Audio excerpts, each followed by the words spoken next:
Okay, so it's now 2 o'clock. Hello, everyone. Good morning, good afternoon, good evening from wherever you are joining us in the world. And welcome to the LHC Soft Skills Workshop on networking, proactivity, and enlarging our circles of influence. So today we are joined by 8 panelists who over the next hour will share their knowledge all on the topic of networking. So they will answer questions that you pre-submitted when you registered for this event. So because they're answering pre-submitted questions, we therefore ask, please don't try to ask any extra questions during the panel discussion. Please save your questions to the in-person and virtual networking events that will take place after 3 p.m. But before that, let's first get to know our panelists a little bit better. So we are joined by 8 panelists today, and the first is Dr. Barbara Sciascia. Thanks. The name is Barbara Sciascia. It's difficult to pronounce even in Italy. So I'm Italian. I am a senior researcher in INFN, Istituto Nazionale di Fisica Nucleare, who is a public research institute in Italy. I worked always in studying flavor physics, essentially in 2 experiments. The first one is Chloe, was running in Frascati, where I work still today. And in that case, I worked in all aspects of the experiments, so construction detector, offline analysis, physics analysis. And then I moved 11 years ago to LHCb, and this is the main experiment. And in LHCb, now I am the muon project leader, so with some leadership linked to detector and data taking. And in my spare professional time, I like to do outreach to any kind of people, so reaching people that are not physicists and are curious about our job. And that's it. Great, thanks, Barbara. And next, we're joined by Professor Mohanty. Yeah, good afternoon. I'm a physics at the National Institute of Science Education Research in India, and also the deputy spokesperson of ALICE collaboration. I have long association with CERN and ALICE at LHC. My PhD work was in WA98 experiment at CERN SPS and have been part of ALICE since 1999. I also led the Indian group of 14 institutes in ALICE as its spokesperson and served collaboration in different roles. Physics interests being understanding the phase diagram of strong interactions, studying resonances, polarization effects in heavy ion collisions. Thanks very much for giving me this opportunity to be part of this workshop. Great, thank you. And next we are joined by Dr. Gautier Hamel de Monchenault. Well, I like what you pronounce my name. So my name is pronounced Gautier Hamel de Monchenault. I'm from France. I'm from a place called Saclay, CEA Saclay, which is the Atomic Energy Center. And I'm a former spokesperson for the CMS experiment. And I've done several other activities in CMS and responsibilities. And before that, I was also working in flavor physics in the Babar experiment, which is an experiment at SLAC in Stanford University in the US. And for my thesis, I was working at CERN in the Delphi experiment looking for the Higgs boson, which took me 20 years to find eventually in CMS. And in the meantime, I've also been for several years the head of my department, the Department of Particle Physics at Saclay, which is a large department involved in ATLAS and CMS and many other experiments in astroparticle physics, in cosmology, in astrophysics, and in detector development. And so I have an experience also in dealing with recruiting young scientists. Thanks, Gautier. Arslandok. Hello, everyone. So I am Mesut Arslandok. So I'm a member of ALICE collaboration. I am currently working at Yale University as a research scientist, and I had my PhD in Frankfurt University. Then I moved to Heidelberg, and I worked 4 years as a postdoc. And then I moved to CERN as a scientific associate. And after 1 year, I moved to Yale as a research scientist. So my main physics topics actually involves detector physics in time projection chamber, and also I work on the QGP plasma phase, and I'm investigating the properties, how the QGP evolves into a hadron gas and so on.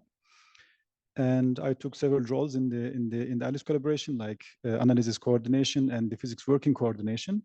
And currently I am the convener of the physics working group on correlations and fluctuations. I think that's it. Thank you. Thanks, Mesut. And we're also joined by Professor Monica Dunford. Hi, my name is Monica Dunford. I'm originally from California, and then at some point I just started moving east. And I started my career actually in chemistry, and then by a series of random coincidences started working on a variety of neutrino experiments. I worked on about 4 or 5 different neutrino experiments. And then when the LHC was turning on, I thought that this was a really great opportunity just to switch fields, which was, and then switch continents, which was very interesting experience from the perspective of networking. And so I've been working on the ATLAS experiment for some years now. I'm at the Heidelberg University. I'm currently within ATLAS. I do a lot of standard model measurements, also searches, but I'm currently the physics coordinator of the ATLAS experiment. Great, thanks, Monica. And we also have Dr. Pallabi Das. Hello, I'm Pallabi Das. I'm from India. I did my PhD from India, but then for my postdoctoral research, I moved to CERN. I'm affiliated to Princeton University. I've been a member of the CMS collaboration since 2016. And physics analysis wise, my interest is in studying the properties of the Higgs boson. But for the postdoctoral research, my main focus has been the level 1 trigger system of the CMS experiment. And I also take on several subgroup convenership within this project. And of course, we also have lots of graduates and undergraduate students at our university whom we manage together. So that's it. Thanks, Pallabi. And we also have Dr. Tara Nanut Petrič. Hi, everyone. I'm Tara. I am Slovenian, and I'm a member of the LHCb collaboration. I didn't start there, though, so my master and PhD were done in the Bell and Bell 2 collaboration. So in Japan, nothing to do with CERN. And then I made a decision that it's not that good to always stay in the same collaboration. So I consciously decided to move after my PhD, and I joined LHCb instead. So I joined as a postdoc at EPFL in Lausanne. So that was quite a big change to find yourself in a completely new collaboration, in a new organization, new continent, not knowing everybody. And well, but I'm still here. So I managed to find my footing, I would say. I am now a research fellow here at CERN. And I guess I would say I'm with this at the last stage of the early career. But I did used to be the early career representative in LHCb. In fact, one of the first 2 that we kind of established this office. So yeah, it's nice to be now on the other side of events organized by this and contributing from here. Great, thanks, Tara. And last but not least, we have Dr. Zach Marshall. Hi, everybody. My name's Zach Marshall. I'm American. I grew up near Chicago. And have been on ATLAS now for more than 15 years. I've worked on a bunch of different things, including jet physics and searches for supersymmetry. I went to grad school over at Caltech, and now I'm at LBL and serving as ATLAS's computing coordinator. Great, thanks, Zach. So now we're a bit more familiar with each of our panelists. We can listen to their advice about networking. So first, Pallabi, do you remember a specific occasion where networking has significantly influenced your career? Yes, so like I said, my initial studies were in India. I will go back to my undergraduate days. So I studied in a degree college, which was not directly under any university, also not a research institute. So we were not exposed to the aspect of research at that point. However, our college hosted a seminar, which was given by one of the very eminent physicists, Dr. Bikash Sinha. And he visited our college, and during that seminar, he talked about this large-scale experiments that were being carried out at CERN. He was actually one of the people who contributed to India joining the collaborations at CERN. So it was all very exciting. And after the seminar, we decided that we should approach him. And this is, I think, the first networking I did in my life. So during this interaction, he said to us that, you know what, you can also contribute to this large-scale experiment, because there are hundreds of people from around the world who are coming here, and you can be one of them. And I think that sentence stuck with me. And not only me, I guess some of my friends as well, who were talking with him. And after this incident, I think I actively seeked out institutes which had departments in high energy physics, ultimately leading to where I am right now. So that's all. Oh, thanks, Pallabi. I think that shows just how impactful networking can be. Would any of our other panelists like to add their thoughts to that? Yeah, so like I said, I changed the collaboration once, and I think, in fact, it was a crucial thing, not just, well, for me, but also the fact that my supervisors were good friends with the professors at EPFL, and that fact, when, let's face it, when they get a reference letter from somebody they know well, I don't kid myself, I think that certainly was a boost into taking my application more seriously. But also, I was scouting a long time before. I actually had my eyes on EPFL since 2 years, because I knew a person from Bell who did a sabbatical there. So I made sure that was another person that would write my recommendation letter, somebody who passed a sabbatical in their department. And I think together with this thing, it just, when you're a PhD, you don't have that much of a name and work experience essentially after you. And when you're trying to change from a smaller collaboration to a big one, it's really not necessarily that easy. So I would say I was a bit lucky, and also, well, planned a little bit ahead to see and pick the right institution where I had good chances of making this break into LHCb. Thanks, Laura. Would any of our other panelists like to add anything? So I just want to comment that I think this was a total beautiful story that you told. And I think that I also remember, you know, how incredibly scary it was to try to approach someone. And how I remember the first couple of times where I was at CERN and I didn't know anybody, and, you know, just approaching people and saying, hi, you know, I'm Monica, and I just wanted to, you know, introduce myself, how incredibly scary that is, but how impactful those interactions are and can be, and also how much the other side, the person that I was approaching, really appreciated being approached. I think that, you know, it's very scary to do, but I think both sides want and benefit from that kind of just spontaneous interaction. And I think that the story that you told was really just fantastic. Yes, I think that was also the first time I talked to a scientist of his caliber. So I'm glad I broke that barrier and went and approached him. Of course, I was not alone. So I think people can also approach others in a group if they're not confident. That will also help. Yeah, those are very good points. So yeah, with many networking events, they can be very useful to attend, but might be slightly nerve-wracking. So let's rewind the clock to before a networking event has even begun. So you might register for a networking event, and there might be people there that you know will be attending. Some you'd want to meet for the first time. Others you might have met before, but you'd like to get to know them a little bit better. So perhaps, Gautier, do you do any preparation in advance of networking? So I'm glad you asked this question. I was not expecting it. In fact, I was. Now, yes, it's important that you ask this question because I think it's an important point. If you are not confident in yourself, or such as I am, or if you are shy, it's important that you prepare very professionally your for any meeting that would have an impact on your present activities or future activities. In particular, if you go to a job meeting, for instance. And for this, you need to prepare, you need to do your homework.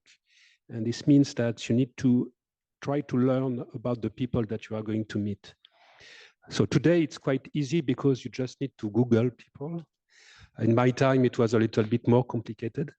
But now, so everybody here has been Googled, so, so be careful. So you need to Google people and you need to understand what are their scientific activities, what they are doing. And they are not necessarily in the same field as you are. So you need to know what they are doing. And when you present yourself, you need to adapt your speech to your audience.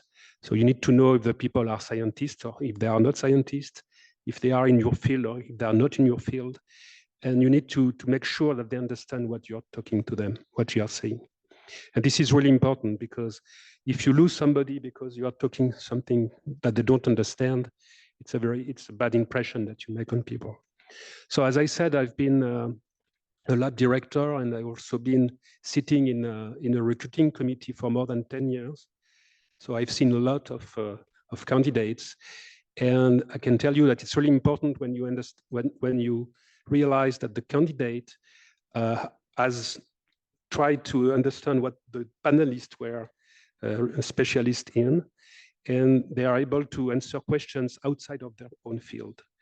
So this needs to be prepared in advance. This needs a little bit of homework, but I think this is kind of things that are important for networking. And this certainly makes the difference sometimes. This is a little added value that you can bring, and that would advise you to do. And this is true not only for the recruiting committees, but also when you meet somebody in an experiment and you know that this person is working on this subject. It's always good when you come to this person to show that you are aware of what they are doing, and get prepared. So that's a small advice. Maybe there are other advice in the panel on this. Okay. So on the same line of Gautier, let's rehearse with friends, starting with not a colleague, with a friend, not physicist, and really start to make the rehearsal, say, good morning, I'm going to present blah, blah. This helps a lot because you relax. If you have different kind of friends, you can try as Gautier was saying, the level of colleagues, physicists in our case, but even maybe for outside. So friends that are not working on our field, or maybe not scientists. This helps a lot in training yourself, in adapting to the context that often is not known. You not always know how the interview will be conducted. And second point, trust what you know. So probably if you are going to apply for a position, you are already expert in something. You already did maybe a thesis work.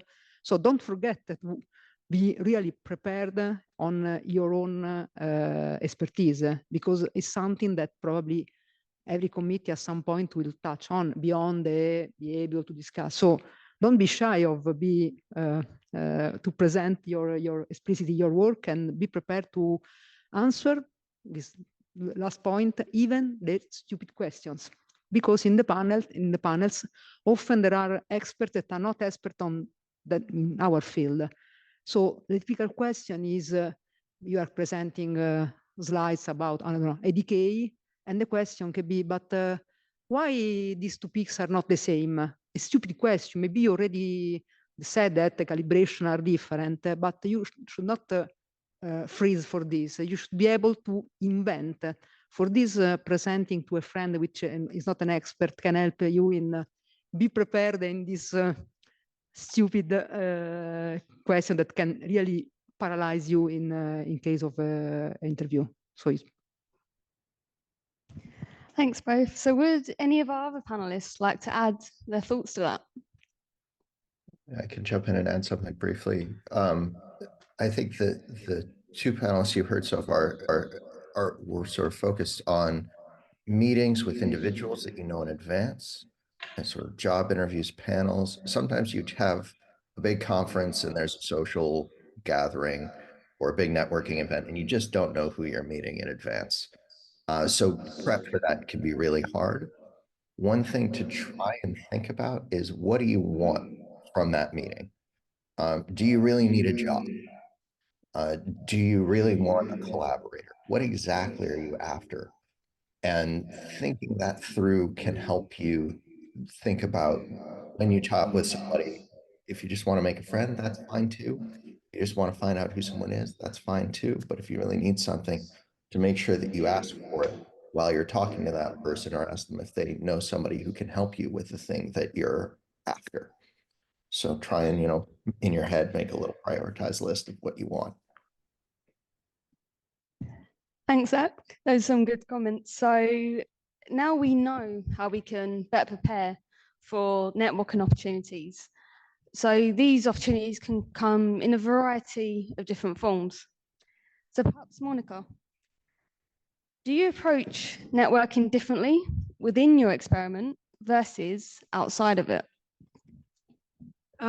It's a good question. I mean, yes and no. So I think for a network, one thing you want out of your network is you want a lot of things out of your network. And I think that it should have a very broad perspective. So you want people that you could potentially future collaborate with. You want people that help pull you up.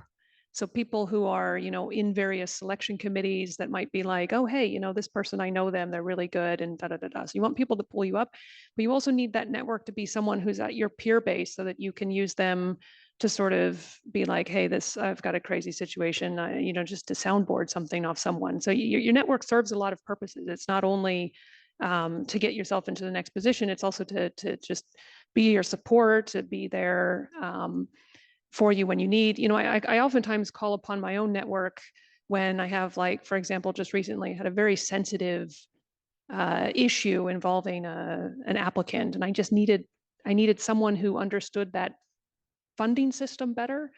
And I just needed it to be lightweight. I didn't want to make a big deal out of it. So, calling someone who I knew in my network who could just give me the short answer that I needed, that kind of stuff is what your network needs. Now, I think exactly along the lines of what Zach says, I mean, I think that you sort of need to know, like, well, what am I hoping to gain? What do I need to achieve? Do I want to start a new collaboration with do I need to get to know a theorist better because I'm working on a particular measurement and it would be helpful to know a theorist better, in which case a direct contact is the way you want to go. You sort of can see that person and maybe they're at a workshop or at a conference. You look at the list beforehand on who's attending the workshop. Google helps recognize faces, so sometimes, you know the theorist by name, but you may not know their face.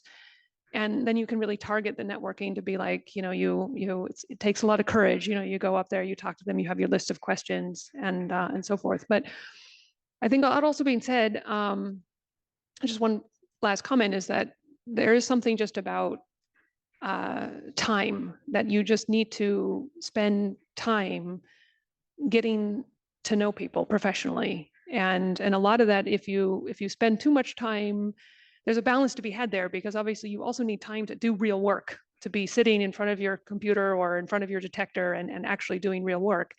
But you also need time just interacting with people, because sometimes you never know that contact that you had 10 years ago turns out to be a very important network 10 years later. And that's stuff that you can't predict, but it's important that people sort of, that you have contact with a lot of people. Thanks, Monica. Would any of our other panelists like to add their thoughts to that? Coming to this topic about interacting with theorists. So within our collaboration, experimentalists work in a certain way, whereas theorists have a different way of working. So we also need to be considerate to their work culture, I think.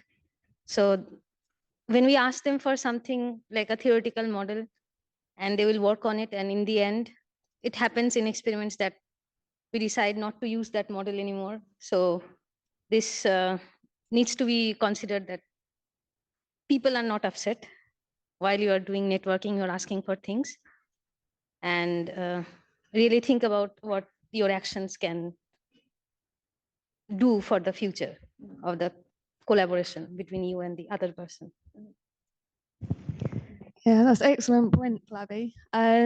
So yeah, we definitely need to vary our approach depending on who we network with, who we talk to, and as well as varying our approach in terms of if we network at a conference or another type of networking opportunity, we might need to make adaptations elsewhere as well. So for example, Mesut, drawing from your experience of networking virtually during the COVID-19 lockdowns, how do you approach networking virtually today?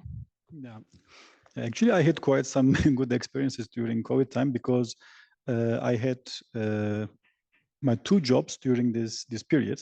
So it was really like kind of interesting experience, because it is the first time you experience like dealing with people on the camera and starting with writing an email. So in my point of view, I think networking is something like a little bit like built on trust and many things. For example, so your supervisor can recommend you to someone, but not only because you know things, but at the same time also he says that, okay, so he's a good guy, and at the same time he knows this and that and so on.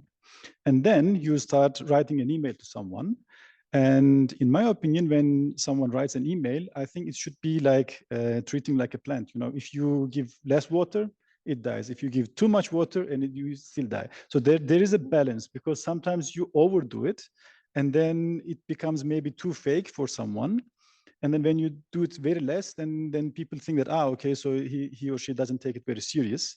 So there is a balance. And once you get into this loop, and then you go into a video, for example, and then there is a different level. And when it is video, then if you don't see the person, even if it is verbal, then it is again very difficult to build something in between, because networking means that you really need to build something like on trust, and at the same time you present yourself in terms of expertise. So that's why, in my opinion, so once you get to this level, then in the video conferencing, then seeing the person is very important.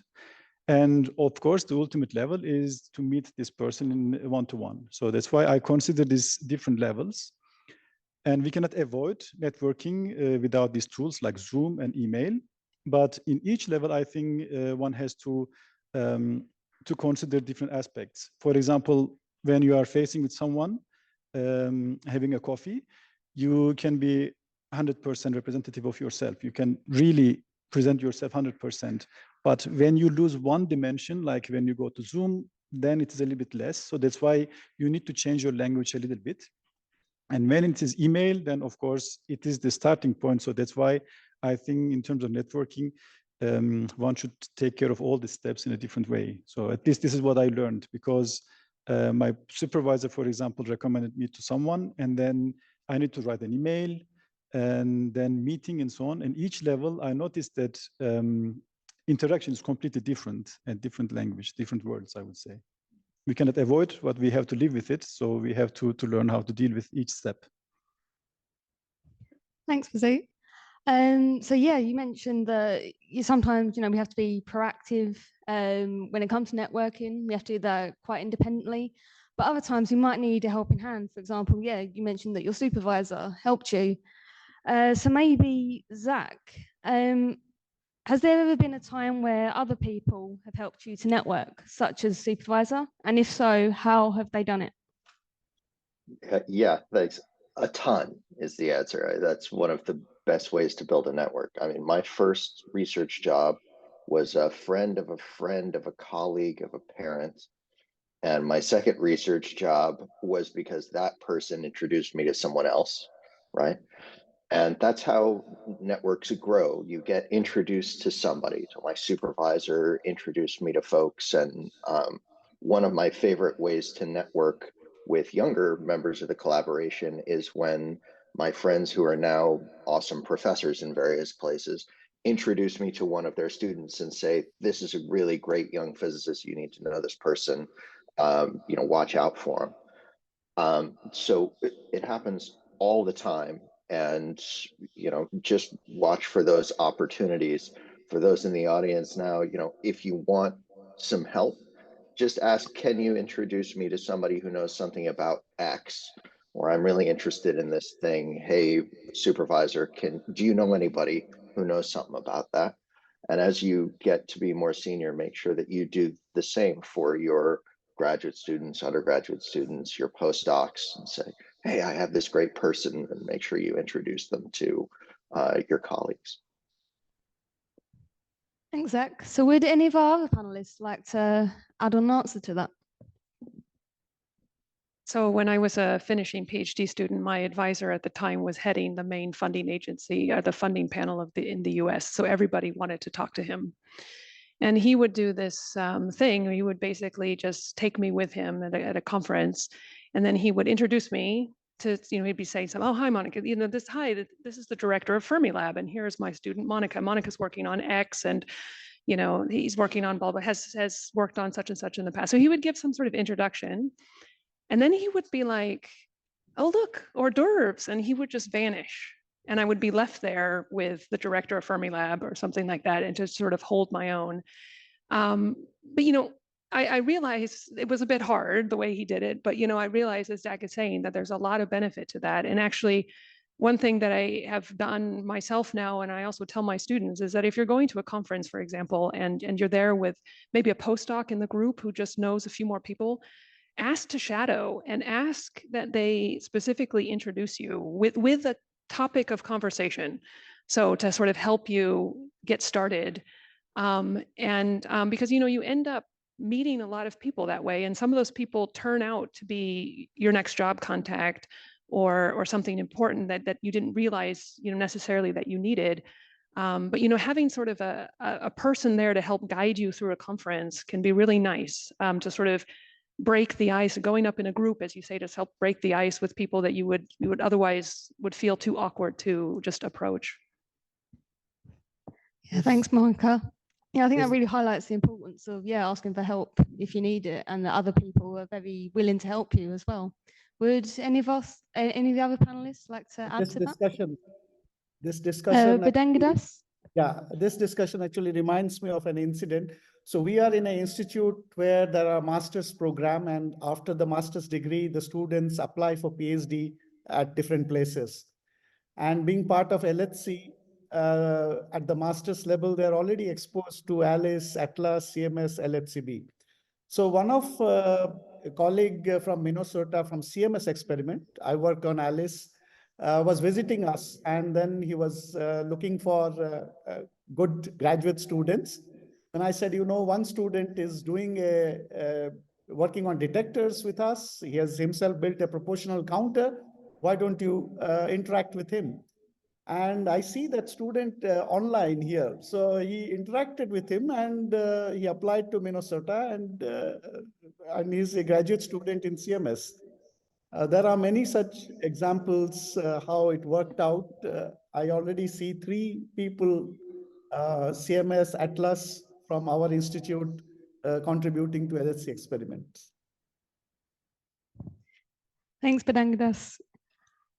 So if none of the other panelists wants to add anything else to that question, I think this all really highlighted someone could be proactive themselves, be very independent, but sometimes you can't do everything on your own. You need to rely on whether that's supervisor, peers, other people around you who might be able to help when it comes to things like networking.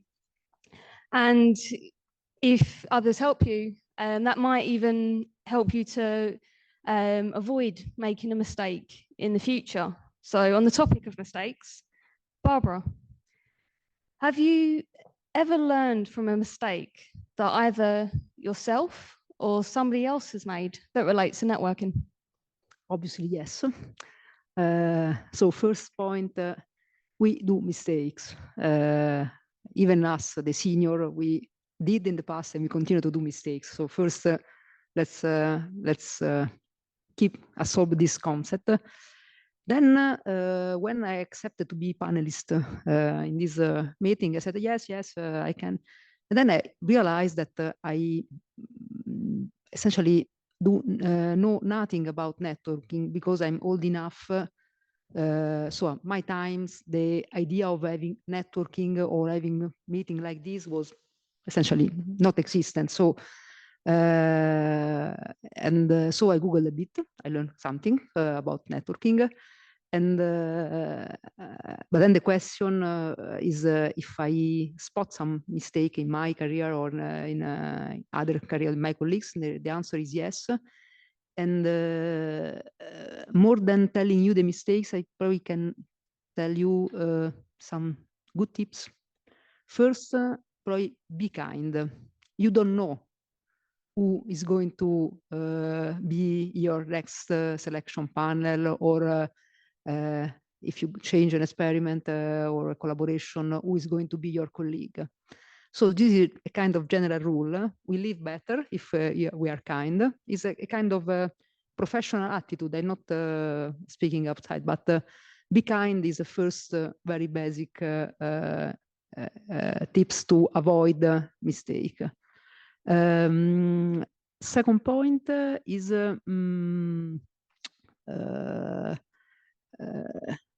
ask, as we were saying before, ask to the senior or to other people, but us, the senior, are normal people. Maybe we are shy or we are too busy to really to have time or energy to look for other people. It's really difficult. It's really tough sometimes. So be brave, be a bit courageous, and ask for advice or just to bring yourself. And this helps a lot on our side. And many times in my life, probably was in my professional life, I was too shy to ask my supervisors or other seniors in the collaborations. Then again, as some of us said, it's not said that you are going to have a career in physics in the same experiment. So we have to keep connections even from outside. And this is nice. We are physicists typically, or anyhow, we work in research, so we are curious. So be curious of people outside our bubble, our working bubble. Avoid to be surprised of things that can happen. And last point probably is, and it has been already mentioned, there are 2 points really. One, decide what you are doing in every moment, so your role. You are looking for advice from someone who is expert in some detector, be explicit and ask. Because again, the expert maybe are not happy to having someone going around without a clear idea. Even in a meeting, in a conference, if you are explicitly looking for a position in a place, it's better that after a short introduction, you say, okay, I'm going to finish my PhD in 6 months. I could be interested in your lab. So this helps a lot. And the last point that can create a lot of mistakes if don't taken into account is that we have roles, every of us, in particular in the big experiments. So now I am Muon project leader. So I am the project leader of a big system of the LHCb. With this role, I have some responsibility, I can give some advice, I can organize something, but I am not only the Muon project leader. And so I had to have clear in mind when I'm acting as Muon project leader and when I'm doing something else. We are not to be crazy on this, but be aware on the position that you are having in that moment for a role or for for something that you are looking for. This helps a lot in avoiding mistakes or cringing situation. Thanks, Barbara. That's great advice. Would any of our other panelists like to add anything to that? was a Yes, I can difficult add question. This to- one. yeah. Yes, Zach? I've made a couple of mistakes in my life, so I can always add to the list. One thing, the reason that I mentioned, and I like that Barbara mentioned, knowing what you want, I've been caught off guard by that a couple of times, especially when talking with people not in academia. So folks in industry tend to be a lot more blunt about this sort of stuff. And talking with some of them, I've gotten, so what can I do to help you? And I thought, crap, this was my chance. I wasn't ready for this. And now I have to, on the fly, think about what exactly I need from this person. The other part was something that was mentioned very briefly, is make sure you're polite and recognize what you're asking the other person to do for you. Some folks just don't realize how big a time sink they are. And if I get contacted by a random person, I'm usually happy to answer an email, even chat for a few minutes. But once it's, email 6 or 7 about something that I don't really work on, it starts to consume a lot of time, and I become a little less enthusiastic about helping. So, it's certainly okay to reach out and to be polite and ask questions, but at a certain point, think, what exactly am I asking this person to do? And if I'm just asking them for favors over and over and over again, maybe I should find someone else to ask too. Yeah, it's a good point, Zach. Thank you. So yeah, I think both from what Barbara and Zach were both saying, that is, very important to be kind, polite, and also mindful of the other person, that you probably don't contact them too much. There's probably a bit of a balance to strike. And maybe I can add Yes, Barbara? specification in the remind your role. There is a specific point in our field where we spend a lot of time in working. We become friends often of our colleagues. And this is a very good thing. So it's nice to work with friends, but we should remind ourselves to not abuse of the friendship. So again, friends can help. Today I work with a couple of very good friends. This is very good, but we should be attentive and not mix up the two realms. So, and in this environment, this can happen because we spent months working together in control room on the analysis, so we become friends. This is important. This can be a networking occasion for many good reasons, but be attentive on not using or abusing the friendship.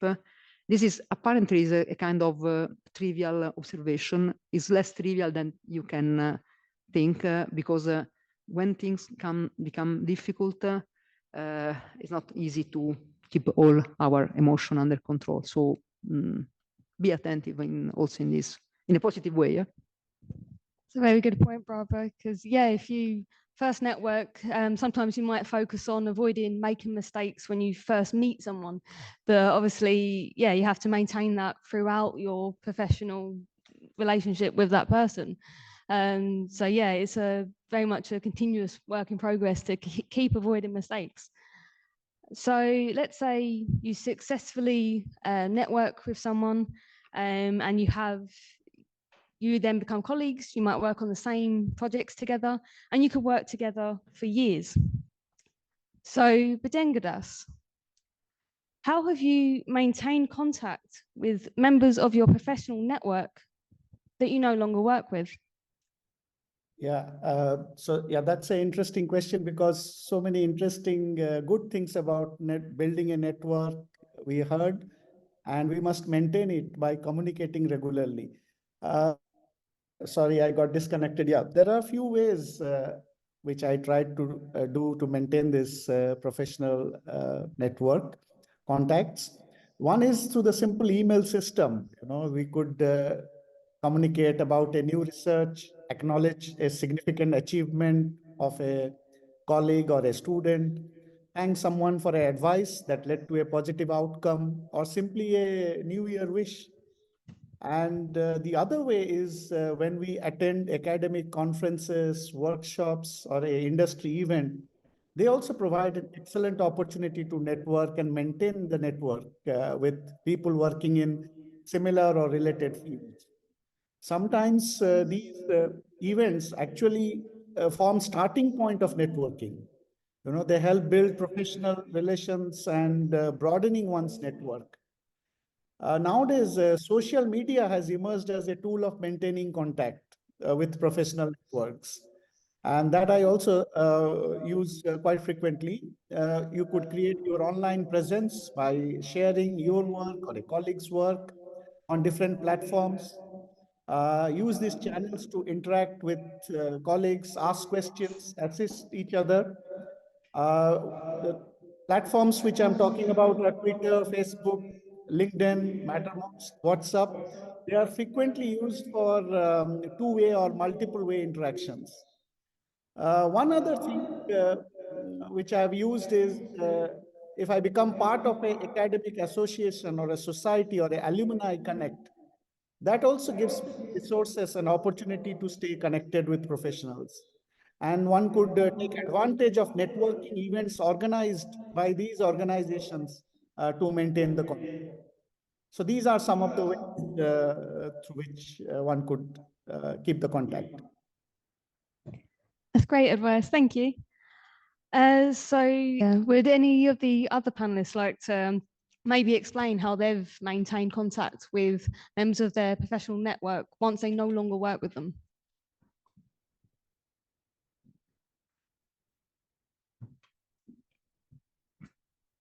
So I really like the plant analogy because I think it applies to so many things, you know, like if you don't water something, it dies. And if you water it too much, it also dies. But, you know, maintaining a network from past so I worked in neutrino physics for many years, and, you know, there's not a lot of overlap so much in neutrino physics and particle physics and collider physics in particle physics. And oftentimes we don't even attend the same conferences. And so, you know, in that sense, there are many ways that you can still maintain networks. So I think that, you know, one thing that's always, I think is a little underutilized is that if you're, I mean, if you're at a university, there's oftentimes, you know, a colloquium or a seminar, and those, you know, they oftentimes bring in speakers, of which some may have been former contacts of yours, or oftentimes you're asked to suggest, even for postdocs, you know, we often ask our postdocs, do you know of anyone who might give a good seminar? Because you're always looking for seminar speakers. You know, and this is a good, I always have this way of bringing my network to me, because I'm sort of lazy. And so I like to, you know, instead of having to travel a bunch of places, I can just bring my network to me. And, you know, seminars and colloquium, conferences, workshops, these are places where that's good to do. And then you get that opportunity to reconnect with that person. Oftentimes there's a dinner. And also I think, like, you should, even as a postdoc or a graduate student, you should ask if you can come to the dinner with the speakers. It's oftentimes open and oftentimes appreciated that our extra people are there. And that's a nice opportunity to just sort of get to know someone who otherwise you probably would never have necessarily had the chance to talk to. And I think these are kind of ways that you can kind of water the plants a little bit in a way to kind of keep those activities live, for that when you do need them for something big, they're still, you still have them close by. That's a good point. Thanks, Monica. Mesut? Yeah, maybe I can also add, I mean, I think that this networking is a little bit like, has two sides. So one is the professional and the other one is like the soft part. So if you have only professional contact, you can still do business. So it's perfectly fine. So you can work on equations, code, and so on. But if you are able to manage to get this soft part also running, I think this is the most important, because I mean, you never know. I mean, so sometimes you become friends, sometimes it's something in between. And for example, during my PhD, it's kind of connected with how to approach someone. So I had a project and one of my colleagues asked me to get in contact with some person. So he's very senior. So maybe I can give the name Rovenov here. So he's a very senior scientist. And then I was very scared. And then I basically approached him, and then we had a chat, and he worked with me for 14 hours, you know, nonstop. The first day that we met, we worked together for 14 hours. It was a bit exaggerated version. Maybe you will not get this kind of an experience in your life. But, and then it was a detector of physics, and then I moved to physics. But we built kind of friendship. I mean, even though he was much older than me, or some completely working on different topic, but somehow we built this relationship. Sometimes we speak about different things, about detectors. Sometimes I speak, it's really like becoming a friendship. And then whenever I come to CERN or whenever I go to, for example, Netherlands, because he's from Netherlands, and I just ping him and then say, so how is it going? And so on, you know? So you somehow build this relation by keeping the soft part also. So that's why I think in the networking, this part, in my opinion, very strong, because once people trust you, and then these people can even build some further contacts for you. So they can say that, okay, so this person is very smart and at the same time is a very good person and to trust. And then because it's very nice to work with someone that you like, and at the same time, you share the intelligence, you know? So that's why I think one should keep both, so that it should grow further. Thanks, Mesut. Now we've had a lot of advice on networking, working with people, maintaining our professional network. Tara, where would you normally find information about upcoming networking events in HEP? So first of all, I would have to say that it doesn't need to have networking event in the name for you to treat it as a networking event.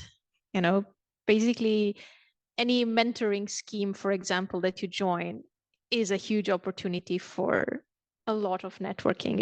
It's first with your peers, and then you get a mentor who can introduce you to many other things. They usually organize events and so on. So it doesn't need to be called a networking event for you to treat an event as networking is the first thing. And the second thing I would say, you have to divide, I guess, within the networking within your collaboration and outside.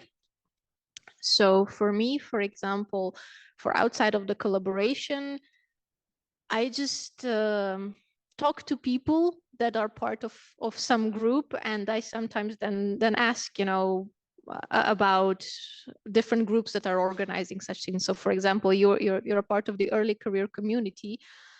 Okay, you talk to other early career people and you ask, you know, and then you learn things about, for example, the lunch collider that used to be a CERN thing is now extended to other NGOs and organizations in the wider Geneva area. I just learned that by talking to other early career people. Or there's a lot of national initiatives that you will learn about if you talk to your fellow colleagues at your institute or institutes of your nationality. I know, like, for example, the UK organizes a lot, and I personally participated in a mentoring scheme of Switzerland. You have the Women in Technology, for example, for the women in this field. You have the CERN alumni, they're organizing a lot of things. So I guess eventually I subscribe to a whole bunch of email lists, and, you know, after a few years of too many emails, if I don't find something interesting, I cancel. But I guess it's like this, just get informed by talking to people with whom you share, let's say, some property, so to say, like other early career people, people of institutes of your nationality, women, and so on. And when it comes to inside the collaboration, I would just say, again, any event inside the collaboration can be a networking event. Then it depends how you want to approach it. You want to approach it in a very targeted way with a professional goal in mind, or more of on a soft level. Now, I can tell of my experience when I joined LHCb first. So I was a first-time postdoc by then, so I had some, let's say, experience, something I could talk about, but I was in a completely new collaboration where nobody knew me. So at the beginning, I took extra effort to just be there present, to come to CERN a lot and just join all kinds of events and stay after hours and just chat to people in a not very targeted way, but just to get to know people and have them know my name. And that's the thing, it's a snowball effect. You have to be aware of that.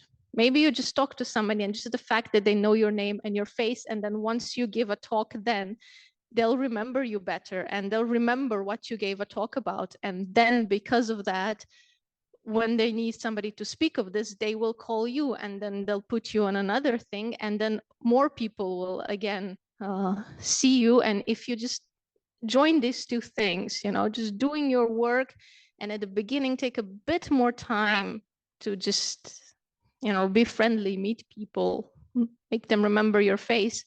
Really, it's a snowball effect. Eventually more and more people will know you, and this will just self-propagate, and then you can lower the effort a bit, and you'll still just be known to people, and these things will just come. Thanks, Tara. So that concludes all of our questions. So a huge thank you for all of our panelists for taking the time out and sharing their expertise. I'm sure you've helped a lot of people today. So now we'll move on to the networking session. So we have an in-person networking session just outside of the main auditorium, and also a virtual networking session. So for the virtual participants, there'll be a 10-minute break. And then after that, feel free to rejoin the same Zoom room as you're currently in, and you'll eventually be put into breakout rooms. So at some point after today, we'll send all attendees a feedback survey. So we'll be very grateful if you could fill it out about the organisation, how things went on the day, as that will help us to improve future events. So thanks again to the panelists, and we can round off there. Thank you.